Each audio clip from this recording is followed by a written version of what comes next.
Hey guys, I haven't uploaded anything new for a while, mostly due to some crafty projects I've had going on. I did film some of those, so you'll probably see them up here at some point. This video is a little closer to my heart than my videos usually are. See, the abandoned house that I went to belongs to my great-great-uncle Sid. My grandpa is 92, and back when he was a young boy, the family lived not far from Albany Village. My grandpa lived on one side of what is now the Albany Highway with his parents, and his uncle Sid lived on the other side with his wife. Sid had a large property, and so he decided to build a smaller second home close to the rest of the family. In the present day, the house stands empty and abandoned. There are signs that it has been used in the recent past, but not for people, for cattle. My mum heard that it was likely to be pulled down soon, and so 4 of us made the journey out to capture a record of the house before it was lost forever. I know very little of the history of the house between my grandpa's childhood and the present day. However, there are some clues in the house itself. Out the back there are remnants of what was once the long drop beside the washroom. Not much of the washroom remains. I gather that the cast iron was a roof and the round concrete structure would have been where the laundry was done before the introduction of the washing machine.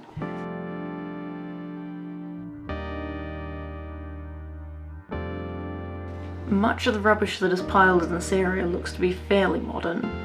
I found rubbish bins and various other bits and pieces that look to have been thrown out the back by the people who were using the house as a barn. I have no idea why the tree branch was wrapped in plastic.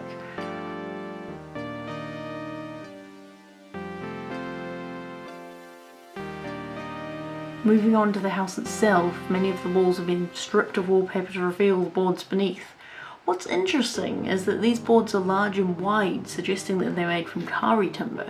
In the present day, and for the past few decades, kari wood has not been used for building, as kari are considered protected trees, meaning that any extensions added onto an older house will immediately be visible as such due to the board size. What remains of the wallpaper shows bold and vibrant patterns, a hint of what the house would have looked like in its former glory. Many of the rooms were filled with hay bales to varying degrees. I would have loved to have had a look inside, although they would have been stripped of anything that could possibly have been moved, right down to the bathtub.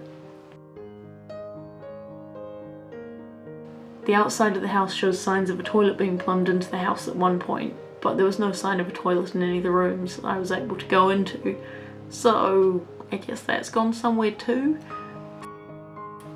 The kitchen ceiling was showing signs of sagging in the far corner, and there were multiple gaps in the weatherboards, providing glimpses through the walls.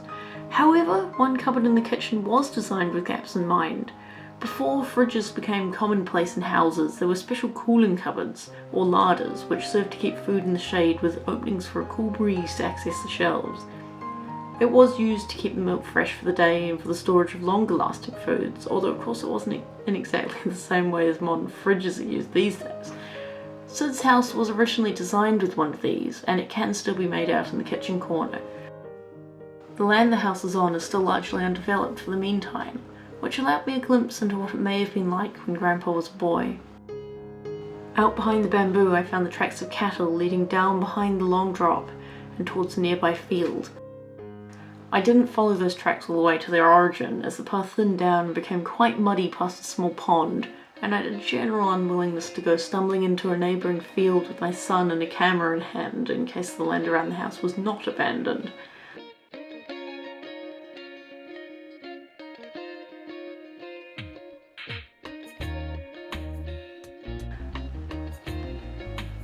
I wish I could have seen the house when it was in good repair, and it's a shame that it's going to be pulled down with the land around it developed. I hope I have managed to capture at least some of the house's essence, so that when the house is no longer standing, some remnant of what it once was is left as a reminder. I'll see you guys next time. Take care.